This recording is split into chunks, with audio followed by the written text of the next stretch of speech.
beesha Jijele ayaa maanta geel raashin iyo sidoo kale ciidan waxay la soo garab istaageen walaalahooda Xawaadle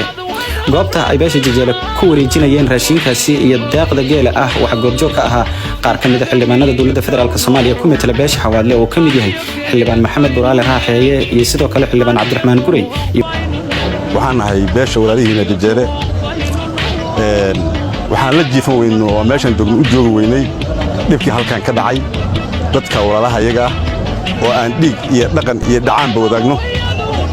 waxa weeyaan labeen dood kala murudanahay waa waxaan isku leenahay xaq isku leenahay derisnimo isku leenahay ehelnimo isku leenahay sidaas darteed baan halkan u nimid waana guuleysanaynaa insha Allah meel ku kala baqnaanayno waa guuleysanaynaa geesiyaasha hawiyaatiin wax sax waay wax loo yahay waay taariikhda Soomaaliya maanta geesiyaasha hawiyo oo hormuud ka tiin walaalayaal waa mahadsantihiin jazakallahu khayran laga gadooma walaalahayna tiin waa ku garab taaganahay hadda ay dhimasho taa ku garab taaganahay hilliga wax kaaga haraa male labeen dood kala mihrudaanahay walaalahayno daahitaanka ka soo daahay ayaad haaliga haanaysa wixii yaro wadana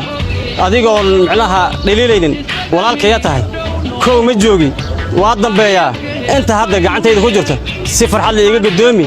waa ay garab taagan tahay waana ku garab taaganahay meel askiga harayna ma lahan hadda ka hor ay dhacday hadda ay wili socotaa waana dhici doontaa hadda nool lahay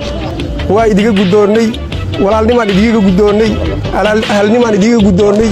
waxaan idiga gudoonnay gobolka Hiiraan waxaan Xawaadle ahay maantay gurmadkii noogu horeey oo noo yimid adinka ah waxay cadeynaydaa inaan dadka isaga sokayno